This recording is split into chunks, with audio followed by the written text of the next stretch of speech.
Chaque fois qu'on envoie un message, qu'on écoute une chanson en streaming, on ne s'en rend pas compte, mais on utilise des idées qui sont bien plus anciennes que nos téléphones. Ensemble, on va plonger dans cette histoire secrète pour comprendre comment on est passé de l'analogique à l'algorithme. On a tendance à penser que le numérique, c'est avant tout des puces en silicium, du code informatique. Mais si les vraies racines de notre monde étaient ailleurs, bien plus loin dans le temps?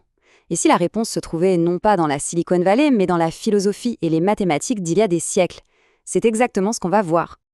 Pour bien comprendre, il faut voir la différence fondamentale. D'un côté, on a l'analogique, c'est le monde physique, le monde du continu. Pensez au sillon d'un vinyle qui est une copie physique de l'onde sonore. De l'autre côté, le numérique. Là, c'est un monde abstrait qui découpe l'information en petits morceaux, en chiffres. Et c'est cette rupture qui a absolument tout changé. Alors, la question c'est pourquoi a-t-on basculé? L'analogique, ça marchait, non? Pour le comprendre, il faut regarder là où ça coinçait. Il y avait une faille, une limite fondamentale que le numérique est venu pulvériser. C'est vrai que c'était une technologie élégante, parce qu'elle imitait parfaitement la nature. Une voix au téléphone, c'était une ondulation électrique qui copiait l'ondulation de l'air. C'était beau, direct.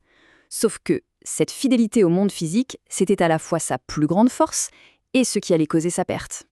Et ces limites, on les voyait partout. Chaque copie d'une cassette audio était un peu moins bonne que l'original. Un appel téléphonique à longue distance devenait plein de parasites.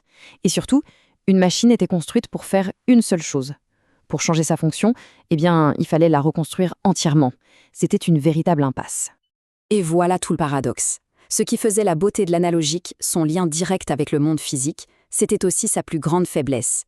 Le monde allait de plus en plus vite, il exigeait plus de précision, plus de flexibilité. Il fallait trouver une autre voie. Une solution qui ne soit pas physique, mais purement abstraite. Et cette solution, aussi surprenant que ça puisse paraître, elle a commencé à germer bien avant l'invention de l'électricité. Elle est née d'une quête très humaine, celle de mettre de l'ordre dans le chaos, de trouver une structure, une méthode pour résoudre n'importe quel problème. Prenez le mot « algorithme ». On l'entend partout aujourd'hui. Il nous vient d'un savant perse du IXe siècle, Al-Khwarizmi. C'est lui qui a été l'un des premiers à formaliser des méthodes pour résoudre des équations, à transformer un raisonnement en une recette, une suite d'étapes claires. C'était la toute première étincelle. Et maintenant, on arrive à l'idée la plus folle, la plus radicale de toute cette histoire. L'idée que l'univers entier, que toute l'information du monde, pourrait être décrite avec seulement 2 chiffres. On est au XVIIe siècle. Un philosophe et mathématicien, Gottfried Wilhelm Leibniz, a une vision.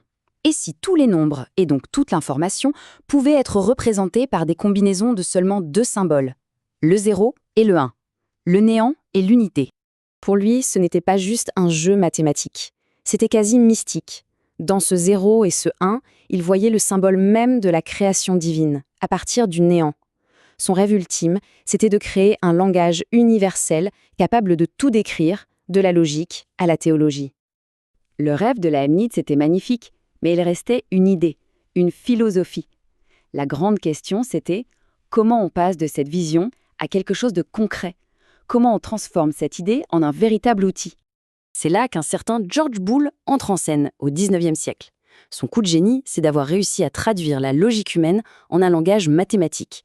Une phrase comme « s'il pleut et que j'ai un parapluie », il a montré qu'on pouvait la modéliser avec des opérateurs et au final avec des vrais ou faux, autrement dit des 1 et des 0. D'un coup, la raison humaine devenait calculable. Et c'est là que tout s'embrase. Des décennies plus tard, un jeune ingénieur du nom de Claude Shannon a le déclic. Il réalise que cette algèbre de Boole peut s'appliquer parfaitement à un simple circuit électrique. Un interrupteur fermé, c'est un 1, c'est vrai. Un interrupteur ouvert, c'est un 0, c'est faux. C'est l'étincelle qui a tout allumé. La logique abstraite venait de trouver son corps physique. Ça y est, on a toutes les pièces du puzzle. L'idée de l'algorithme, le langage binaire et la logique électrique. Il ne manquait plus qu'à les assembler. Il fallait passer de la théorie pure à la machine. Et là, soudain, tout s'accélère de façon spectaculaire. Des idées qui ont mis des siècles à mûrir dans l'esprit des philosophes convergent en moins de 100 ans.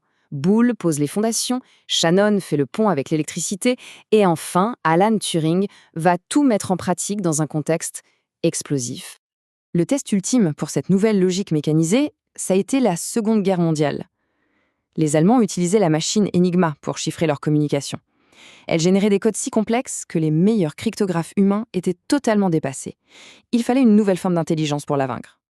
Et la réponse, ce fut la bombe de Turing. Ce n'était pas une machine qui pensait au sens humain. C'était une machine de logique pure, qui appliquait les idées de Boole et de Shannon pour tester des millions de combinaisons à une vitesse surhumaine. Pour la toute première fois, une machine battait l'esprit humain sur un terrain purement logique. Le calcul automatisé était né. Le parcours est juste incroyable. Comme le dit si bien l'historien George Dyson, l'idée presque divine de Leibniz sur le 0 et le 1 est devenue la brique fondamentale de notre monde moderne. On est littéralement passé de la métaphysique au microprocesseur, de la prière au programme. Au final, tout notre monde numérique repose sur des idées qui, à l'origine, semblaient être de la pure philosophie, de la pure spéculation. Ça nous laisse avec une question assez fascinante. Parmi les idées un peu folles qui circulent aujourd'hui, lesquelles construiront le monde de demain ? Toutes les informations de cette présentation sont issues du livre Homo Servus, The Collapse of Human Sovereignty in the Digital Era. Pour ceux qui voudraient creuser le sujet, c'est une lecture passionnante. Merci d'avoir suivi ce décryptage avec nous.